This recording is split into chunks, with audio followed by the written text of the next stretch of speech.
What's your ultimate Karen gets her karma? Supermarket complaint. My name's Tyler, and for the past 5 years, I've worked as a shift supervisor at a mid sized grocery store tucked into a quiet suburban area.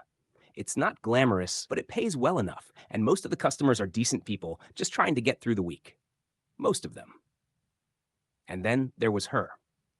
Let me introduce you to the Karen. She was the kind of customer every retail worker dreads.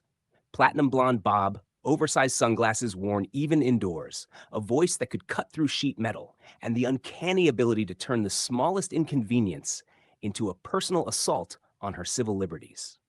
She came in every Wednesday morning like clockwork, around 10:15. Never smiled, never greeted anyone. She'd stroll in with that judgmental air, sniffing at displays, inspecting produce like she was Gordon Ramsay examining raw chicken, and always leaving chaos in her wake. She once made a teenage cashier cry because we didn't carry her favorite brand of oat milk anymore. Another time, she demanded we fire the bakery staff because her gluten free cupcake was too dry, only to find out it wasn't even the gluten free kind. Her favorite phrase was, "I spend thousands here. I deserve respect." No, she didn't. Not the way she acted. But one day, Karen went too far. And that was the day the universe, and maybe me, decided to push back. It was a normal Tuesday morning, 2 weeks before Thanksgiving, and we were prepping for the pre holiday madness. I was managing the floor while training a new employee, Mia. Fresh out of high school, she was smart, sweet, and eager to learn. Mia was working the express lane when Karen strutted in, cart full to the brim, clearly ignoring the 10 items or less sign. "Excuse me," Mia said politely. "This is the express lane." Karen waved her off like a fly. "Do I look like I have time to stand in line? I have important errands to run. Just do your job." Mia glanced at me nervously. I gave her a nod. Let it go. It wasn't worth the blow up. Karen started unloading her cart, item by item, onto the belt, making little grunting sounds and muttering things like, "You'd think a place like this could hire people who actually want to work." And then, halfway through, she pulled out a sealed package of premium steak and said, loud enough for everyone to hear, "This looks spoiled. It smells off. This store is disgusting." She threw it at Mia, hitting her in the chest. Mia gasped. Everyone nearby went silent. I rushed over, my ears burning with anger. "Ma'am," I said firmly, "you can't throw things at my staff." Karen scoffed. "Are you seriously trying to make a scene right now? That meat is dangerous. She should be grateful I pointed it out.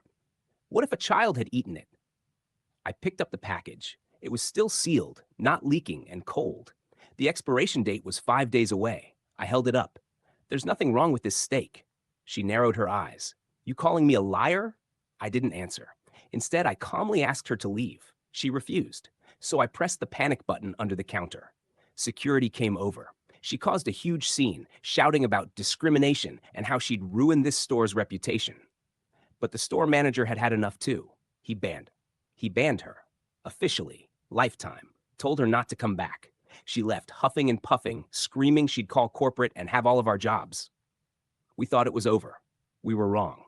2 days later, corporate received a formal complaint, a long, ranting email claiming Mia had assaulted Karen, cursed at her, and smeared spoiled meat on her arm. Seriously. Karen also claimed the store was dirty, unsafe, and accused me of being aggressive, unprofessional, and possibly on drugs. She CC'd a local Concerned Mothers Facebook group and even posted a doctored photo of herself with a red rash on her arm, clearly makeup. Corporate took it seriously. At first, there was an investigation. Cameras were pulled, statements were taken. We were both temporarily suspended pending review. Mia cried when they told her. She was heartbroken, scared. She didn't have savings. She needed that job. And that was the moment I decided Karen picked the wrong damn people to mess with. Now, I'm not one for petty revenge, but this wasn't petty. This was justice. First, I got to work collecting statements from regulars, people who'd witnessed Karen's outbursts before. I had them write up what they'd seen over the months, her yelling at staff, throwing things, harassing customers, even stealing coupons off bulletin boards. I compiled everything into a neat little folder. Then came the video evidence. I pulled stills from our store's security system, frame after frame of Karen yelling, storming, throwing tantrums. My favorite? The one where she tried to return a half-eaten cake 2 days after her kid's birthday party, claiming it had been inedible. But the best part? Mia's younger brother happened to be part of that local Facebook group Karen spammed. He tipped us off that she was bragging online about getting 2 store brats fired, calling herself a retail terminator. I printed everything, every smug comment, every lie. Then I sent an email to corporate with the subject line, "Truth about the Karen complaint, evidence attached." It took 2 days. Then I got a call from the regional manager himself. He apologized profusely. They'd reviewed everything. He said Mia and I were both reinstated with back pay. He personally called Mia to apologize too. But I wasn't done yet. While digging, I found out Karen had started a blog. Suburban Justice, she called it. It was just her rants against service workers, waiters, baristas, cashiers, anyone who dared question her. She used her real name, and she shared everything. One blog post bragged about getting a pregnant barista written up for rolling her eyes.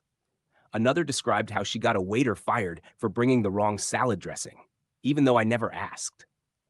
So I sent it all to a local reporter who ran a column on toxic customer behavior. They'd done stories on restaurant staff abuse and even ran a piece on Yelp extortion. They ate it up. The story that went live a week later didn't use Karen's full name, but the screenshots and quotes from her blog? Oh, they were very recognizable. The title? When Entitlement Turns Abusive, Inside the Mind of a Chronic Complainer. It exploded online. Thousands of comments flooded in. Local moms called her out. Former coworkers, turns out she was fired from her office job months ago for similar behavior, confirmed her identity anonymously. Karen deleted her blog, then her social media. But the internet never forgets. And to twist the knife just a little deeper, the store manager publicly shared the security footage of the steak incident with the caption, "We stand by our employees. We won't tolerate abuse." It went viral too. Karen never showed her face in our store again. Rumor has it she tried shopping 2 towns over, but word spreads fast. A cashier at that location recognized her from the article and told her flat out, "We don't serve people who throw meat at teenagers." She screamed about lawyers, about defamation. Nothing happened. She was just done. Mia stayed with us another year before heading off to college. We threw her a little party on her last day. She's doing well now, studying veterinary science. As for me, I got promoted. Now I oversee 3 branches. Still see crazies, still deal with drama, but no one quite like her. Every now and then, when a new employee asks if the Karen story is real, I pull out the old security footage, still saved on my phone, the one where she throws the steak and slips slightly on her own expensive handbag while yelling, "You'll hear from my lawyer." We all laugh, because sometimes, just sometimes, karma has perfect timing. Like and subscribe. Share if this happened to you or someone you know.